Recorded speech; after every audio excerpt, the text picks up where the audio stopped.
one and only, the legendary. I gotta say it like that, Mr. Quinn Early from Long Island, New York. I don't know if you guys knew that. Yes, sir. Yeah. So Quinn, thank you so much for joining us on the Unscripted Podcast, All Talk. I'm one of your hosts, Sam Legacy Mo Weta, and then we have our other host, Mr. GQ Win. Yes, GQ Yeah. Win in the building, man. Unscripted podcast, all talk, each and every Wednesday, man. And I'm DJ MVP, all talk, always standing in the corner with my turntables. Yeah. All right, Thank you Quinn. guys for having me. Oh, thank you for joining us, Yeah, man. we It, really appreciate it, man. It's Absolutely. an honor. it definitely is an honor. So we're just gonna get right into it. The first thing I want to talk about is the foundation that you have established for your mom, and then we'll get into the other nicks and crannies. But I think that's like the most important thing that obviously you want to discuss. I know you have mentioned that. Absolutely. So, can you tell us more about that, please? Yeah. So in 2008, my mother, Dr. Ann Early, was diagnosed with Alzheimer's. And as you guys know, it affects a lot of people. And, I didn't really know what to do at the time. And, it was almost like somebody put a cinder block in my hand and pushed me into, into the lake. And I had to figure out how to swim, right? So, Okay. I became her primary caregiver and, I helped her through her journey.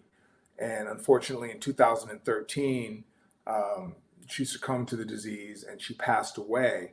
My So, in condolences. her honor, I started the Ann Early Intervention Foundation. And I teamed up with Dr. John Seelig, who's a retired neurosurgeon. And, he has a huge interest, in Alzheimer's and dementia and brain related injuries and things like that. So he's done a lot of great research. And, I'm extremely proud of the strides that we've made with regards to the research. And, it's just a good thing. I'm just trying to raise money for it and give back. Oh, that's awesome. Now, with your foundation, have you received any type of like major backing because of your previous connections in the NFL and everything else? Like, has this gone past the U.S.? Has this, because sometimes like you'll have major like, you know, I want to say Western countries that will kind of delve in the research process that will allocate, scientists, finances, everything else. Have you experienced that at all or no? Well, yeah, well, we're currently working on that. We've done a few fundraisers that have been successful. And, unfortunately, right, we got started right around when COVID was coming around and pretty much decimating everything. So we've had a hard time continuing with our fundraising as well as, getting grants and things like that. It's almost like the world stopped. But now we're back into it and, we're applying for grants and various things like that. I'll tell you, and we'll talk more about it, I'm sure. But what I have done is, my mom, she um, she wrote a book about our family history, and she gave me the manuscript and asked me to have it published for her before she passed away. And so, unfortunately, she didn't see it to the end, but I was able to have the book published for her, and all the money that I raised for that book I give to the foundation.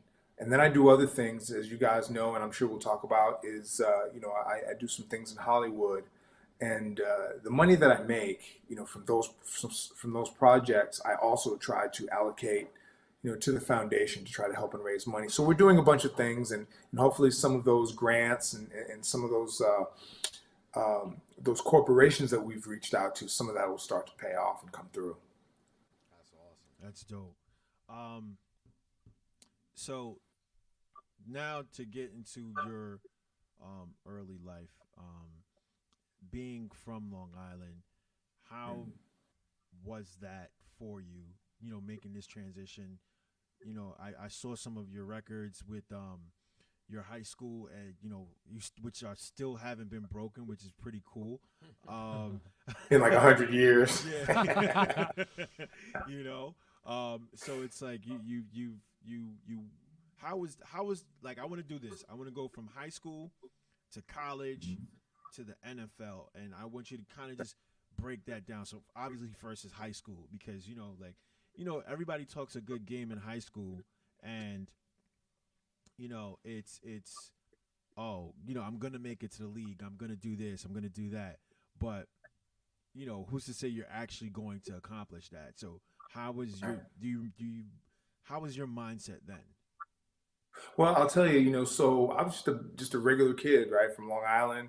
One of the great things is that all of my friends and all of my teammates from high school that I still stay in contact with, the great thing about our group was that we were white, black, Hispanic, Asian, Native American. We were just like a melting pot of kids, and we all got on. Nobody saw color. It was fantastic, right? It was a great experience growing up with these guys. What high school did you graduate from? I graduated from Great Neck South. So I was born in West Hempstead, and then when I was pretty young, 8 or 9, we moved to Great Neck, and then that's where I grew up. And I was a 4-sport athlete in high school. I played football. I ran track. I played basketball, and I tried my hand at lacrosse, but I was faster than everybody else, but I couldn't keep that ball in the stick. So that didn't. Something about that. It didn't really last long. So, but it was a great experience. Again, and the nice thing is that all of my friends that I mentioned, we played together. Most of us from the time we were 8, 9 years old, all the way up through high school. So my senior year in high school, we were actually undefeated.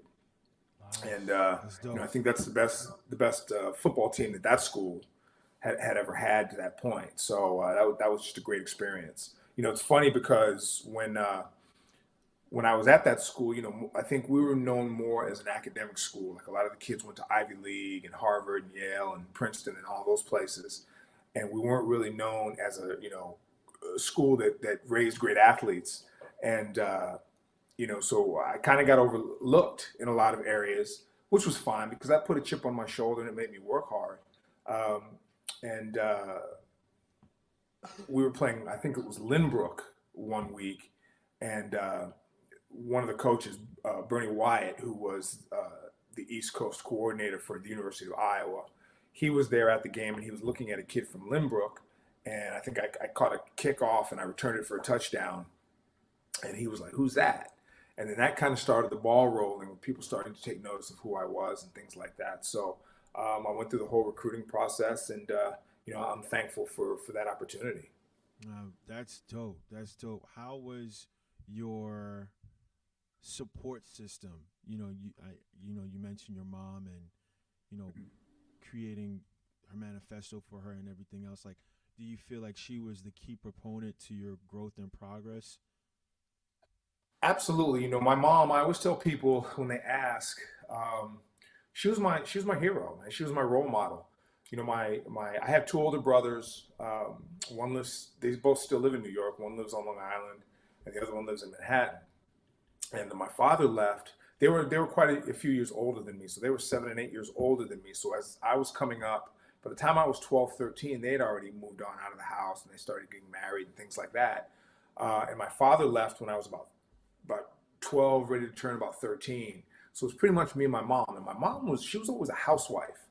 And once my father left, we were kind of on our own. And she went back to school, and she got her bachelor's degree, her master's degree, and then she got a PhD. And my mom became a psychologist. And what she taught me was not by her words also, but more by her example, was if you really want to achieve something, you have to roll your sleeves up and go get it. Yeah. And that's exactly what I did. So my mom she's my role model. She was my hero. Man, yo, first and foremost, shout out to DJ MVP. He was so on point with the music. I don't know, did you hear him play the Mama song in the background? No, I didn't hear it. It was on cue though. It was on cue. Yeah, it was so on point. It was ridiculously on point. But that's sick. So now, your mom has, obviously accomplished this great feat. Big shout out to mom. May she rest in peace. Yeah. And thank you. I'm. So now with you said you had older siblings. Um, did they, in a sense, influence you? Because I know Michael Jordan talks about him not being Michael Jordan. If it wasn't for his brother. Yeah, Yeah. and he's saying if his brother Yeah. was 6'6", Yeah. there'd be no Michael Jordan, Mm. and he always loses his brother. Like, it's just his brother was like 6'2". Yeah, exactly. Yeah. Well, I'll tell you, my brothers, because I was so much younger than them, um, they made me tough. That's for sure. You know, it was one of those dynamics where, you know, I'd do something to them, I'd run crying to my parents. You know, they'd get in trouble, right? Things like that. And then once they would say, "Okay, watch your little brother," and then they'd go out to eat or something. Now it was on. Now they'd torture me and beat me and put me in the closet, you know, did all kinds of things to me. You know, I was like a little nuisance. So most of the time I deserved it. But they really made me tough. Like they didn't, if I wanted to get in the game and do things with them, they really didn't show me any mercy. And I was so much younger and smaller than them that I really had to fight for it. And, you know, I was always on the losing end, obviously, right? They were so much older than me. But what that did was I knew that if I could accomplish something against them athletically and, you know, just roughhousing and things like that, then when I got to do it with kids my own age, it was easy. So they made me tough, that's for sure. Yeah. And you know, I really looked up to them too. You know, you know, my oldest brother really was a good role model for me. You know, he always had a lot of good words and things like that as we became men. And then my middle brother, ironically enough, he's an artist. I'm an artist. I learned how to draw watching him and him working with me. And then, you know, he started getting into some filmmaking and stuff like that. And ironically enough, so did I. So they definitely both had an influence on me, you know, when I was growing up. That's dope. Okay. So now college. What made you choose the university that you went to? How was that process? Like, because, you know, being recruited is something, you know, sometimes you get a little big head. You're like, hey, that guy from that university. You know what? Yeah. I'm gonna run a little extra harder. I'm gonna jump a little. I'm gonna jump a little high. you know. So especially D1 too, man. Like, you know, that's like always like a goal for everybody. Yeah, no, absolutely, absolutely. You know, it's funny. Just real quick, I'm gonna go backwards a little bit. I told my mom when I was 7 years old that I was going to play in the NFL. So, you know, she patted me on the head and was like, "That's nice, dear." You know, Isn't it always like that usually sometimes, man? Like the parents like, yeah, okay, we'll see. Yeah. But, you manifested no, exactly. You know, there's a lot of factors, obviously. Yeah, right? absolutely. 100%. But, you know, I just worked hard towards it. But anyway, back to your question. I'll tell you, you know, I again, my mom always just told me to, you know, and this is something I passed on to my kids, you know, always be humble. And, you know, you never have to tell anybody how, you know, good you are. You just show it and be humble while doing so, you know. So I always took those words with me. And I'll tell you, you know, the thing about me was I was never given anything. Like I said, I was overlooked in high school. Even at the high school all-star game at the end of the season, I wasn't invited to play. I was standing on the sideline actually watching these other kids from Long Island playing that all-star game. So I wasn't invited to that. I was fortunate enough to get recruited by some pretty big schools. I was recruited by Penn State, Boston College, Syracuse, and Iowa, which I ultimately chose, and then a bunch of smaller colleges. But I really wanted to go to Penn State. You know, grew up watching the Nittany Lions and you know, Joe Paterno and all that stuff, and I was really excited to get recruited by them. But you know, they wanted me to go to Nassau Community College, give the scholarship to another kid, put me in Nassau Community, even though I had the grades, and then maybe bring me in later. You know, we know how sometimes that, you know, those stories end up. Yeah, so exactly. I had too many other opportunities, so I was bummed, but it worked out exactly how it was supposed to. And I'll tell you, you know, what's funny is there's a couple of reasons why I chose Iowa. One was I was an artist, and they had a pretty good commercial art program there at the time. And then just to let you guys know, you know, growing up, I really wasn't a Jets or a Giants fan growing up. I was a Pittsburgh Steelers fan. Wow. And that's in the days of, you know, Lynn Swann and John Stallworth and Mean Joe Green and Terry Bradshaw and on and on. And when I got recruited by Iowa, they had the exact same uniforms as the Steelers. And when you're 18, man, that's huge, right? Like I'm rocking that uniform. That's that was a big deal in my decision making, right? And then lastly, one of the reasons why I really liked it was when I got there was a huge New York, New Jersey contingent of players that were there. It was really surprising because it was small town, middle of nowhere. And then there was a bunch of cats from New York on the team, like, yo, you got to come here. It's great here. So I think all of those things made me choose the University of Iowa. And man, it was the best decision I ever made. I had a fantastic time there, and I still go back all the time, and I loved it there. Wow. So now with your transition, did you, because I know now it's like, a lot of like younger players, I think 21 is still the age to enter the league, though, right? Mm-hmm. Yeah, you can declare after your junior year if you're that guy. If you're a guy who's really been successful and you're projected to go high or whatever. But after your junior year, you're allowed to declare for the NFL.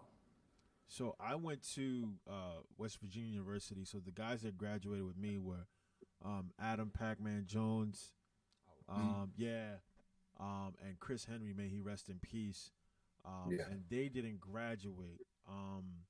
My question for you is, did you wait, or did you get your bachelor's and then declare for it? Hey, there it is. That's it. That's it right there. There it is. I'm gonna tell you. The funny thing is sometimes when I walk in this office and I look at my degree, I'm like, man, how did that happen? Because I'll tell you, man, I had the ability to be a really good student, but man, if I wish I could go back, not really, but I wish I could go back and apply myself more academically. Mm-hmm. But I graduated, and I'm very thankful that I did, because that's another thing that my mom always told me. She said, you want to, finish what you started, right? So that's what I've always taught my kids. You want to finish your circles. When you start something, finish it before you move on to the next. And so that's what I did. But to answer your question, I did. After my junior year, I was gonna declare for the draft. But what happened was, before our first game of the season, I separated my left shoulder. Wow. 3rd-degree separation. Wow. And I missed the first half of the season. And again, it was just meant to be, because when I came back, I had a really great second half of the season. I think I led the Big Ten in yards per catch and yards in those last 8, 5-6 games, something like that. And so going into my senior year, I had a lot of confidence, and I was bigger, stronger. I was a lot better player than I was in my junior year. So it was good that I stayed, and I got my degree too. So it was all meant to be. That's definitely the truth. So now the big team decides to draft you. How was, because they always talk about the rookie wall. How was that? Well, again, so when I was in high school, again, I wasn't looked at that much. Finally, at the end there, I got some offers. When I was in college, I had a great senior year, but then, but going into college, so even when I was going to Iowa, at first they wanted me to walk on. They said, we're going to offer you a walk-on spot. And I told them that I had too many other opportunities. So, thanks anyway. And then I guess the guy, and as a matter of fact, it was the guy that Penn State ended up giving the scholarship to, that they wanted me to go to Nassau Community College. Wow. Iowa had offered him, and he decided to go to Penn State. And Iowa called me back and was like, okay, we're going to give you the scholarship. Wow. So, yeah, so I had a chip on my shoulder going in, and then it was the same thing. So going into college, I had a chip on my shoulder from high school, and then because they wanted me to walk on, but then decided, okay, they're going to give me a scholarship. And then there was another receiver that they had signed who was like this blue chip 5-star, so he got all the publicity and everything, which was fine. Yeah. And so I had a chip on my shoulder there, and then getting drafted. I think that was still to this day probably the biggest draft class of wide receivers. I mean, it was like not Shannon Sharp, but Sterling Sharp, Michael Irvin, Flipper Anderson. I mean, I could go on and on. I could spend the next 10 minutes telling you all these receivers that came out that year. So I got drafted by the San Diego Chargers. They didn't have a second-round pick that year, but they had drafted Anthony Miller, who was from Tennessee, in the first round. Okay. And then I was their second pick. It ended up being the first player. I ended up being the first player in the third round to go to the Chargers. So now I have a chip on my shoulder going to San Diego because, they touted the other guy as being, the number one receiver and star guy. So, which made me work really hard. So, the fact that I always had a chip on my shoulder it taught me just the work ethic and how to really, really work hard at all times and never rest on any successes that I've had. Just always acted like, okay, that's done now. Keep moving forward. And listen, I wasn't the biggest, strongest, fastest guy, but, I will say that I worked harder than everybody else every day, every week, week after week, season after season. And because of that, it helped me to last as long as I did in the NFL. Yeah, like they always say, man, work ethic a lot of times beat talent. Yeah. Kevin Durant, he said, hard work beats talent when talent doesn't work hard. Yeah, it's true. That's right. That's true. That's a bar. Who was your? Well, actually, I have questions here from Instagram. So the first one is the business experience you learned in the NFL. How has it helped you make good business decisions in your foundation? Thank you. Shout out to Maria. Again, I just think that it's all about, work ethic and never taking no for an answer. Because I've been told no my whole life. I've been told I can't, you won't, how can you can't make it, you can't do it, things like that. So I've always taken that negative energy, those negative forces, and I've always used them as fuel to help power my rocket to success. Yeah. And in business, it's no different. So I'm really thankful for those, those opportunities. One of the big things I've had to learn, though, because football, even though it's a team sport, when you're in the NFL, you're pretty focused on what you have to do, right? Because the team might have other plans for you. The quarterback might not like to throw you the ball, so the only thing that you can control is what you do.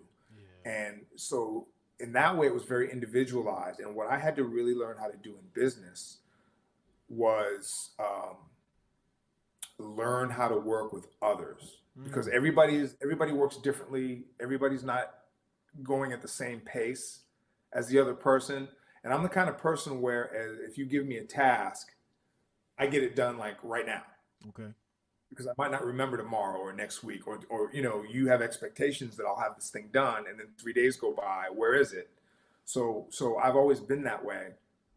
And early on in business, I expected others to be that way. Not everybody works that way, which is fine. I'm not saying my way is better. I'm just saying that, Steve Jobs had a saying once. He said it's better to learn how to walk with others than run by yourself. Absolutely. And so I really had to learn that part in business, and I think that it's really served me well. You can do it, put your back into it. Yeah. Very good. One more time, shout out to DJ MVP. All right, so the next question is funniest memory from college and NFL. Oh man, there's so many. I'm trying to rack my brain to tell you one that's family friendly. Yeah, there is no censor here. Yeah, okay? There's definitely no censor here. So unless your publicist is restricting you on what you can and can't say, it's open door. You got the green light with us, so that's if you're comfortable. Okay. So let's see. just a different personality. So in college, just the different personalities, you have on the team. So I had this. There was this kid from Boston. I'm not going to say his name, right? Because I don't want him I understand. calling me later. Fair enough. But he had that. He called me home slice, and he said it in his deep, Boston accent. What's up, slice? He called me that. But the guy was crazy. 3 a.m, I hear it sounded like a motorcycle going up, and I lived on the 5th floor of the dorm, up and down the hallway. I opened the door, and he's riding a motorcycle up and down the hallway of the dorm, and he puts on the brakes, and he's just like, "What's up, Slice?" And I just closed the door, locked it. You know what I mean? A lot of stories like that. In the NFL, let's see. So one of the biggest things, and I know even the guys today can relate. When we would travel on an away game, we would get on it. We had our own chartered airplane, and we would get on the plane, and I always got there early. And I would and everybody, and when you get on the plane, you better have your clothes better be right. Don't come on there with a wrinkly jacket, or your tie is too short, or your socks didn't match or something like that, because you would hear it. That's what it is. They're gonna cut. Yeah, it was ridiculous. But you know what though? So let me go back. So anyway, I always got on the plane early, and everybody would just crack on, and I wasn't immune. Everybody would make jokes at each other and things like that. But one of the really funny stories is, so what I used to do was I would take different players and I would always doodle like a caricature of them. And like we'd have one player, and again, I don't use any names, but we had one player who, he had like the curly hair and stuff like that. So I think it looked like he was Michael Jackson or something. When you say curly and then when hair, nobody, are you talking about like the Jerry curl, like so glad? Yeah, exactly, like that.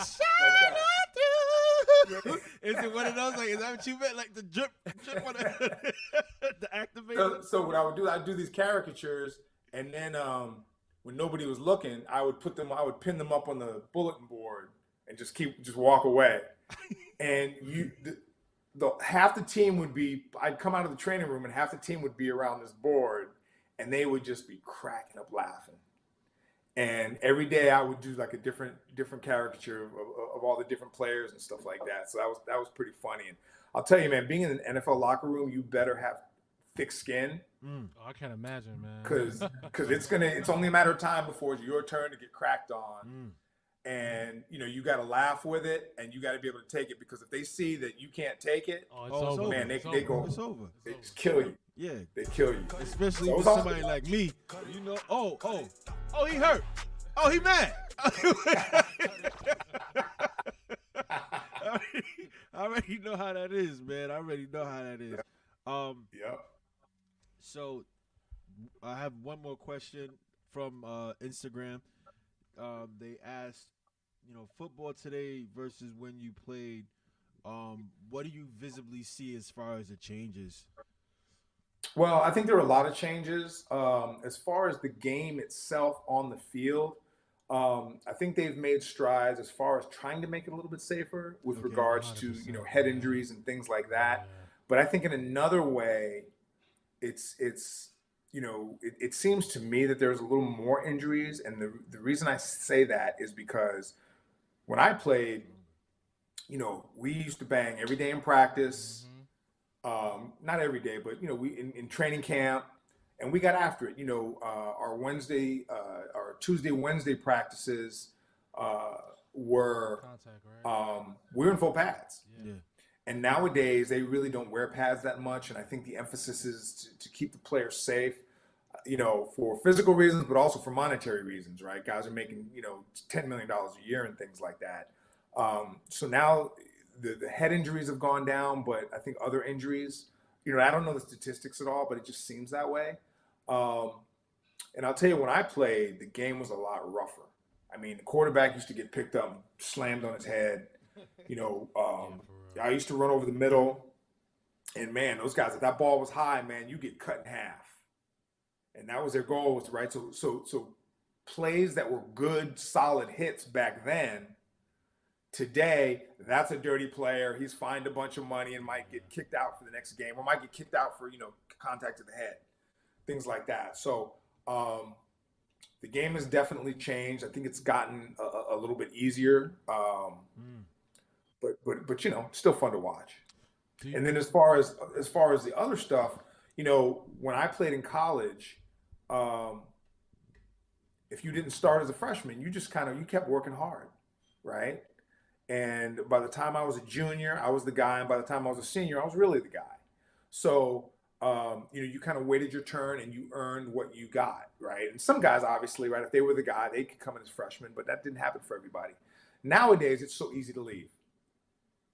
People are freshmen, and to me, I just don't know if that's.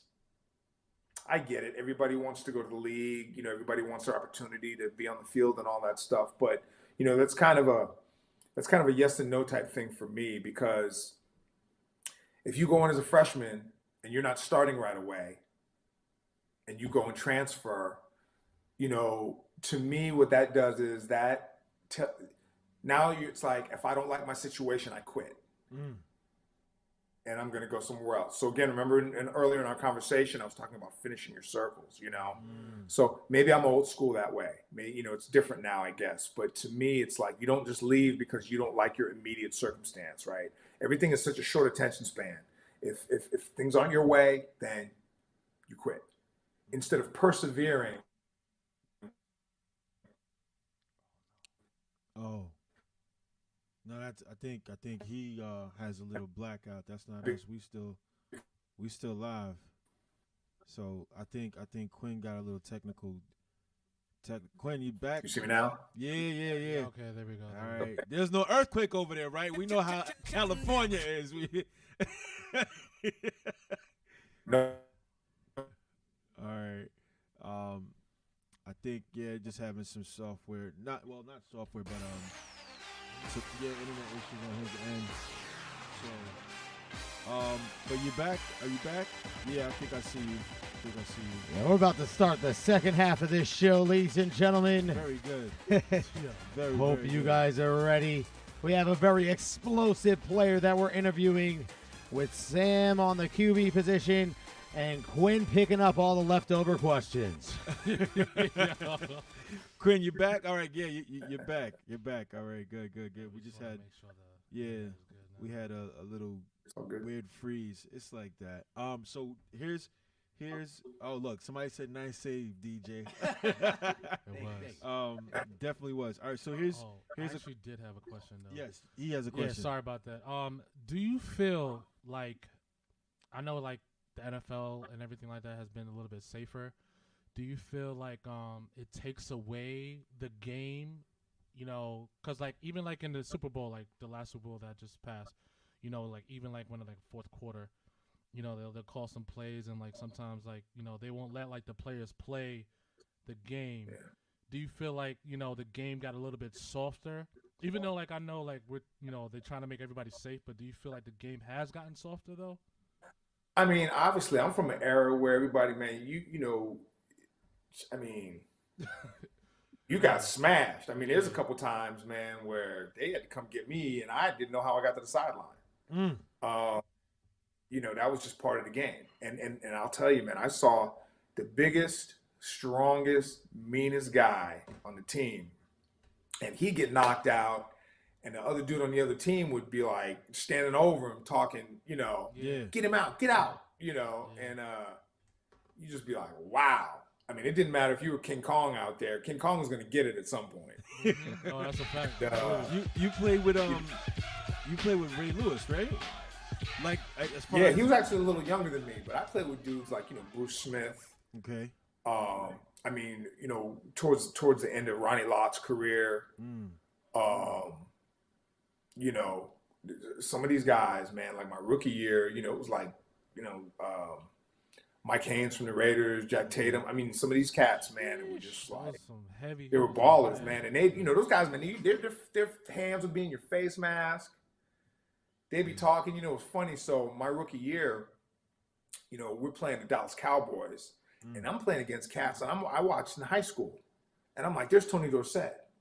There's Tom Landry, there's Everson Walls. So I line up, and Everson Walls is covering me, and he's calling me all kinds of names and telling me what he's going to do to me. And I was smiling from ear to ear because I was like, Everson Walls just called me a piece of, what I mean? And, but yeah, no, it was definitely, man, it was definitely a different game. And back then the refs would let you play. So it was different. It was a different game, definitely. So here are some of the questions. The first one, I think she had jumped in a little later. She was saying, was football always your passion? Why it was and why is it not, if that's the case?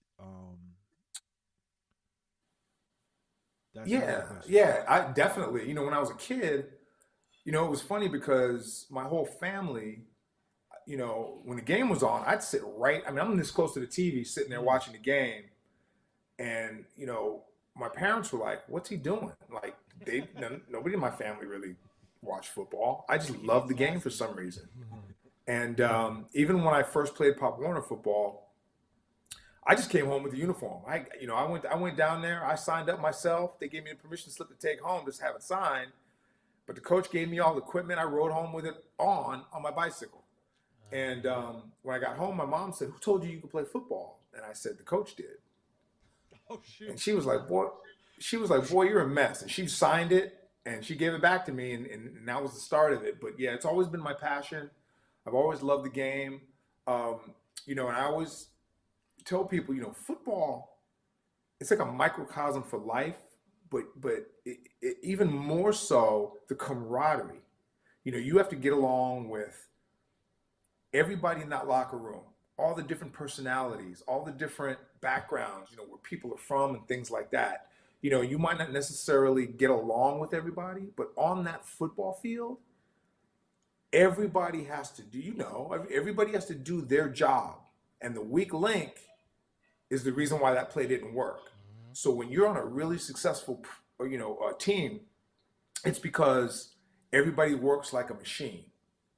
And, even when you're in corporate America, when you're working with others and things like that, I think that's why, a lot of times guys who play that game do really well in business post their career because they know how to help the machine go. And so, yeah, for that, those are just some of the reasons. But yeah, it's always been a passion of mine. But I will tell you that nowadays, I'm into doing other things, and so I'm not really fanatical as far as being a fan and watching the games and things like that. I'll watch it, I'll always have it on in the background and things like that. But people ask, well, who are you rooting for? And I'll always say, I just want to see a good game. It's not that big a deal for me. I just like to see good plays. You ain't getting a paycheck anymore. That's why I've never been invested in football. He said, "You're not getting a check no more." That's why. I'm through. No, but I am still pretty fanatical about my college team for some reason. So I watch those games pretty passionately. But other than that, I like to see a good game. And I actually coach at the high school where my youngest son graduated from. It's Cathedral Catholic High School here in San Diego. And I've been coaching there since 2008. Oh, so wow. I coach the wide receivers over there, and I love to work with the kids and things like that. So that's really important to me. That's awesome. Yeah, but college football energy is totally different from NFL energy. Like, you get to see the stadium. It's just a different type of energy when you're watching a game, man. Yeah, it's rocking. Yeah. It's crazy. Yeah. Like this. Yeah. Sometimes college games are way better than the NFL games a lot of the times, man. I think because, historically, because the college players are hungry, right? Like with me and my buddies, like we didn't have a pot to pee in. We used to, on Sundays, they didn't give us training table in the evening. So we used to go down to the basement and kick the soda machine and take the change out and put it back in the machine and, eat chips and drink soda. And, we didn't have a nickel to rub together. And, we were hungry. We were like family. We did it all for each other. We worked hard that way. And then, when I got to the NFL, I learned very quickly, it's a business. Yeah. And pretty, and it's more of an every man for himself type scenario. You know, you have buddies that you joke around with and stuff like that, but it's you know, if my buddy is backing me up and I'm the starter, if I go down, you know, he doesn't feel that bad. You know, he's like, oh man, I'm sorry you got hurt. But if he can get in there and do what I was doing, now they're going to get rid of me. Exactly. You know what I mean? So it's a business. It's more of a business. Very competitive. So I think because of that, you know, the camaraderie in college makes it just a different game. All right. The question now, there's actually a question I actually wanted to ask myself, but somebody else also asked. How did you transition from the NFL into the acting world? Okay, so it's pretty funny. So one of my best friends from college, a gentleman named Bill Perkins, he did really well in business, and now he's super successful. He's a hedge fund manager, and one of his passions was filmmaking. Okay. So he called me one day and he said, "Hey, why don't you come be in my movie?" And so I flew down to Louisiana. It was made in New Orleans. And next thing I know, I was hanging off the back of a truck shooting a machine gun. And then they paid me for it. They gave me a check, and I was like, "Are you serious? Like I could, you know, I could do this for a living?" And so I started talking to the stunt coordinator, became friends with him, and he pretty much showed me how to do it. So I've done some acting, but primarily I've been a stuntman in Hollywood now since about 2011. Wow. And I've had a blast doing it. And so that's how I got into it. And man, I've gotten to work with some great people, and I've got to double people like Will Smith, and I doubled in a few movies. I doubled Shamar Moore on SWAT for a couple of years. Most recently, believe it or not, I don't know, you guys might be too young, but I doubled Richard Roundtree in a movie. You know who that is? It sounds familiar.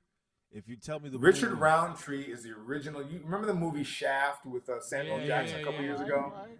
So Richard Roundtree is the original Shaft. Back in like the 1970s, you know, he had the afro with the trench coat.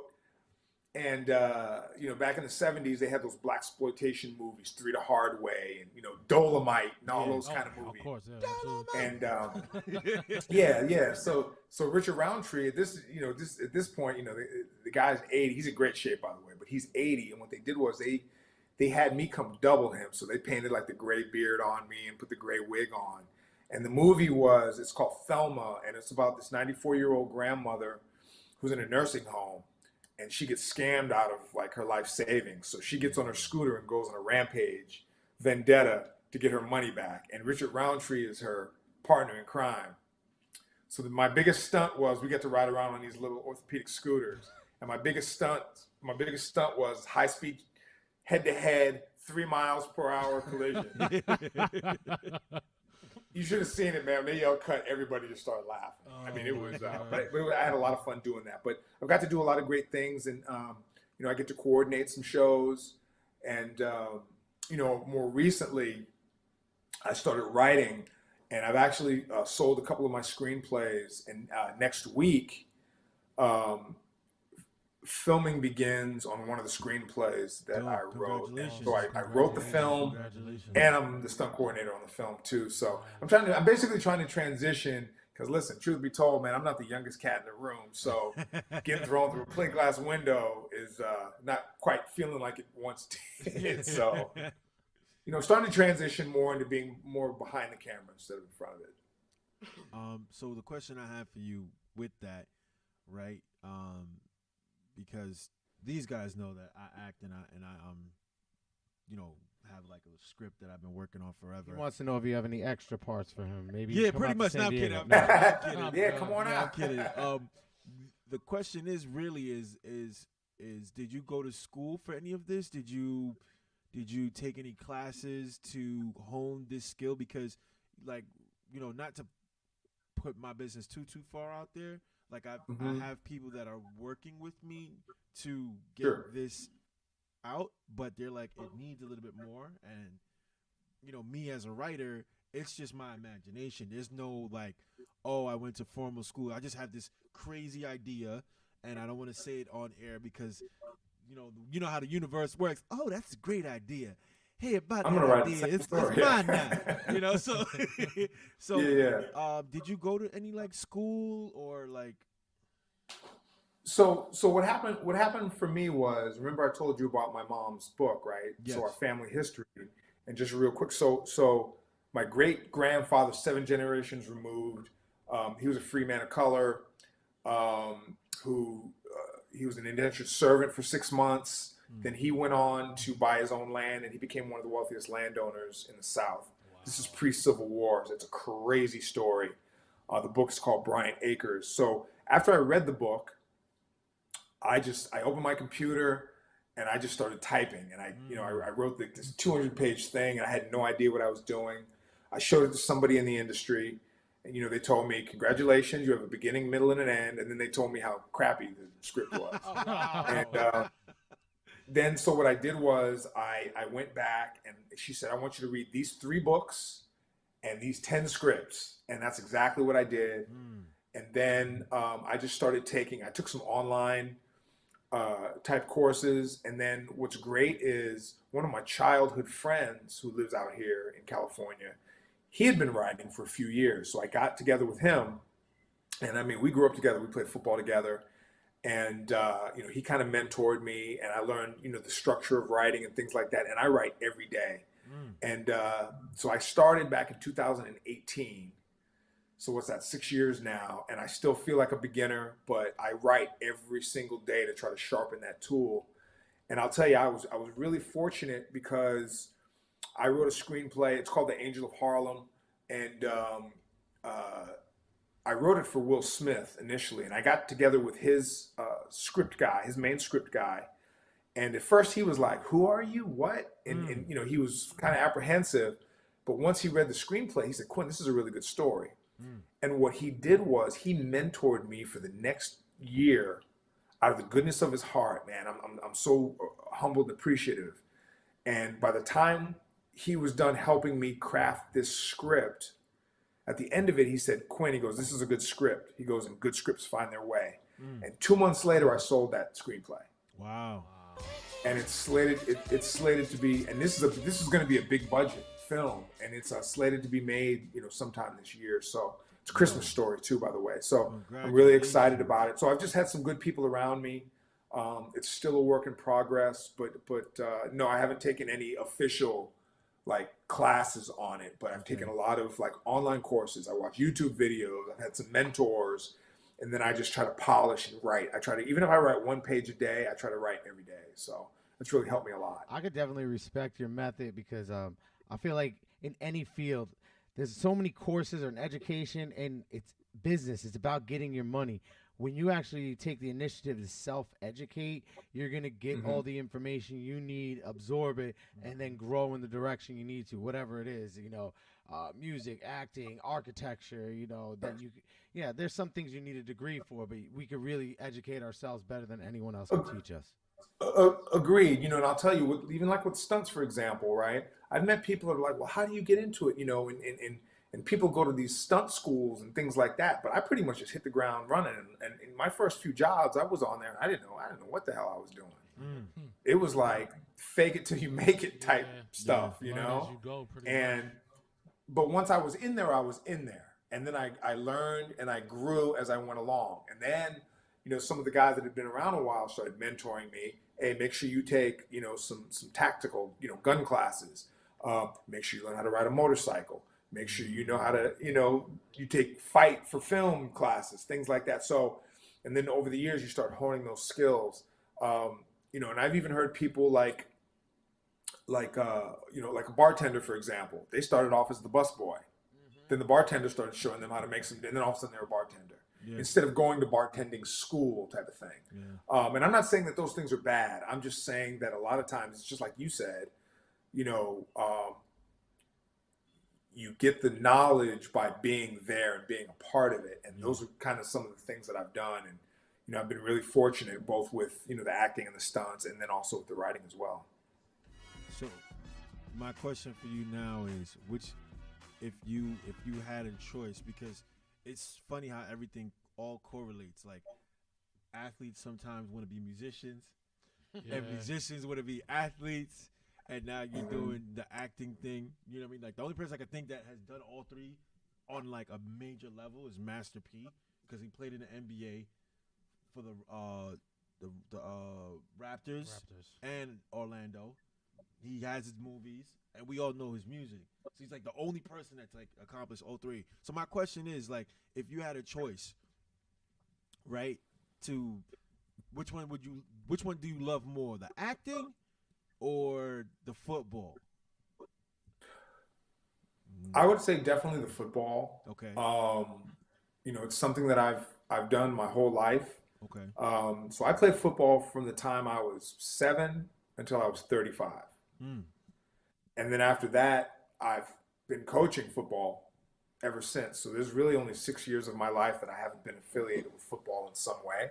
Yeah. So it's pretty much in my DNA. It's who I am. But I love the creative process of the Hollywood, the stunt thing and the acting thing and the writing thing. So that's really what I enjoy now as a second and third type career. But I would definitely say the experiences that I've had playing football, that's what really molded me into a man, and it's given me guidance as far as how I do things, moving forward into other careers and things like that. Okay. I literally just lost my whole train of thought. It was like a really good question too. I hate that.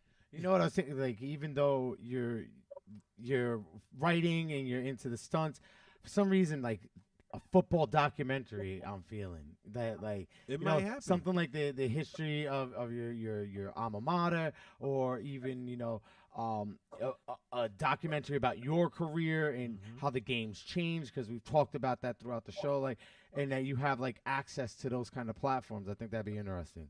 I think that'd be dope. So currently I have two documentaries that are, if you go to my website, is called thisisone.org.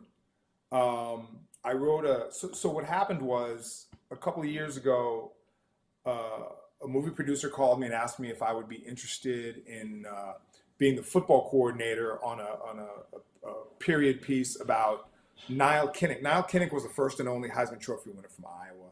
And if I wanted to work on that. So I said, yeah, I'd be interested.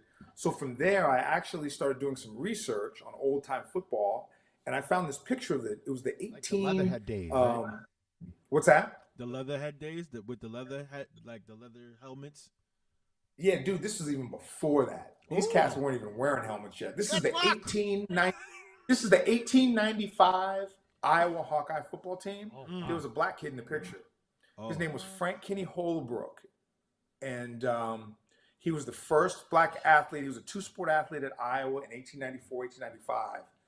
And when I started asking people about him, nobody knew who the guy was. So I did a documentary based on his life, and he last year got inducted into the Iowa Athletic Hall of Fame. Wow. So I'm really proud of that film. And then I just did my second documentary titled Into the Lion's Den. And it's about Hayden Fry, who was my coach at Iowa, and the relationship he had with a gentleman named Jerry Levias. Jerry Levias was the first black player in the Southwestern Conference. Hayden Fry gave him a scholarship to SMU. And it's about the trials and tribulations that both men faced because of the decision to bring him to SMU.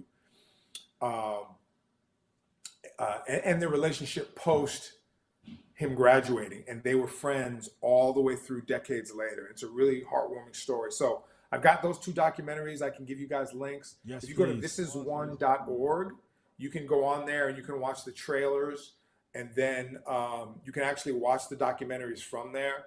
They're only a couple of dollars, and the proceeds from those documentaries, 100% of those proceeds goes to my foundation. Beautiful. Okay, that's dope. All right, so I remember. It is time for the 2-minute warning, ladies and gentlemen. Yeah, we are coming close to the end. Very good, Mike. Very good. So I actually have two questions. The first one I remember, and I wanted to ask you, what was your speed in the 40? Because I used to run a 4.52. Yeah. Yeah, I was a 4.4 guy that could sometimes bust out in the 4.3s. Woo!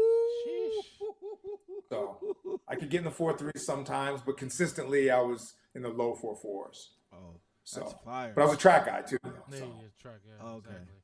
Nah, I was just I just have the African genetics. I just, running from Gisela Lion, I just run fast. So no. In track, you did the 100 or the 200? So I was in high school. I did it all, and then in college I was actually Big Ten long jump champion twice. Beast. And then I was state long jump champion in high school, New York State long jump champion. I was a 50-foot triple jumper, and then in college I also ran on the 4x1 relay. Okay. Yeah. Did you ever get to do a backflip into the end zone over a defensive man? Not over a defensive man. I've seen that done in recent years, which is dang. That's. I just figured what you just talked about with the track and field skills. I was like, I could just see that happening. I've done a backflip after scoring a touchdown. All right. But I made sure there was nobody around before I did it, though. You know what I'm saying? Wasn't trying to sprain an ankle or something. So. All right, so I do remember my question. This got to be the last one. Yeah, it's definitely the last question.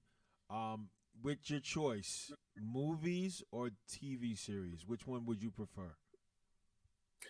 Oh man, I've had great experiences doing both. Like I said, I've gotten to double Will Smith on some stuff that was just fantastic. But I'll tell you what was one of my best TV shows recently. I got to double Worf on Star Trek Picard. Oh. And I'm a Trekkie, so getting to double Michael Dorn on that TV show was amazing. And those episodes will be out within the next a few weeks. So anytime you see Worf, the Klingon, on there doing fight stuff, hey, that's really your boy. Yeah, man. Yeah, man. Yo, I know that guy. We had him on the podcast. What you know about that, baby? What you know about that? But Mr. Quinn Early, was a pleasure, man. I mean, hopefully we can have you back on again.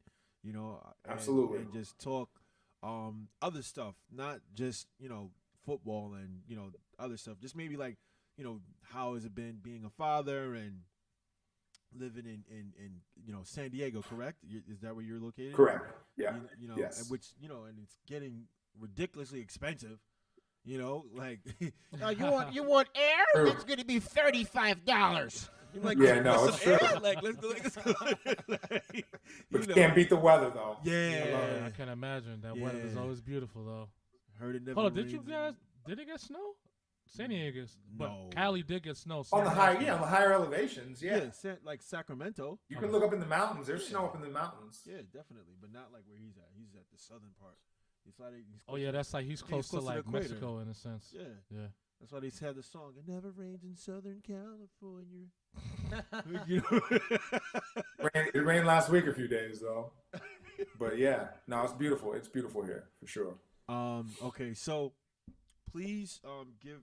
Well, I don't know if you want them to have it, but give them your social media, give them the website. Obviously your mother's foundation, how they can donate, all that good stuff. If you can, please. Absolutely. So if you go to the Ann Early, I know it's a lot, the Ann Early Intervention Foundation, and then you can just click, there's a donate button right on there. You can donate. It'll give you receipts. It's 100% tax deductible, Ann Early Intervention Foundation. And then if you want to watch my documentary, I'm sorry? No R in Early. It's EALY, right? No, EAR, like early in the morning. Oh, okay. Yeah. And Ann with two N's, Ann Early Intervention Foundation. Okay. And then if you want to watch my documentaries, go to thisisone.org, and you can just click on watch the documentary now. It'll take you to my Vimeo page. You can rent or purchase it. Like I said, it's only a few dollars. The money goes to the foundation. As far as my social media, my Instagram is just my name, Quinn Early. And same thing with my Twitter account at Quinn Early. And feel free to go on and follow me, and I'll follow you back. Yeah, we got to make sure we check the people at Instagram, man. They don't got my man with a blue check. What the hell's going on here? You know what I mean? It's a legend. No worry, I got your back, Quinn. I got your back. Yeah, all right. I'm not worried about it. So obviously I'm gonna go to my DJ Yeah, you can find me at 3_ GQ Win. Oh no, I didn't get that profile yet. It's DJ MVP #1. That's me, DJ MVP #1. Yeah, I'm following you right now. Unfortunately, my other account got hacked, so that's the reason why it's like so extra. yeah. Speaking of that, sorry to cut you off. One of our pages got hacked. Long Island Embroidery. If you guys get some weird text from it, we apologize. They hacked that one, but we do have a new one. It's Long Island Embroidery by you, the letter U, because you are unique. You are ultimate. Yes. But go ahead, Miss GQ. Nah, it's all good, man. Like I said, last account got hacked, unfortunately, but 3_ GQ Win and 3 underscores. You know the vibes. Yeah. Man, Mike, you was so on that, bro. He said yeah. I'll try to find a new way to pick on Winston each week. Oh, man. So, obviously, you know me, Sam, Legacy, Moweta. That's on everything. TikTok, Twitter, Facebook, and Instagram. And we, of course, are the Unscripted Podcast, unscriptedp.cast. And if you guys... Like, I know some people have been talking about this here varsity jacket. Yeah, we've been pushing them out heavy. A lot of people have been ordering, and we appreciate you guys. Grateful and thank you for supporting. Honestly, yeah, we just got placed into a store, the Sweet Spot LI. Mm-hmm. Shout out to them. Shout out to them. They got some varsity jackets. If you guys want them, some of you guys coming up to these colleges, we designed them for you. Cut it out. Oh, man. So, Mr. Quinn Early, thank you again. We really appreciate you for coming on. We really appreciate you coming back on. Well, thanks for having me. Coming on and everything else. So, our closing, with that being said, remember, you are loved. You are appreciated. You are valued. You can do whatever you set your mind to. As long as you believe it, you can achieve it. This is the Unscripted Podcast. All talk. Ooh, in unison, baby.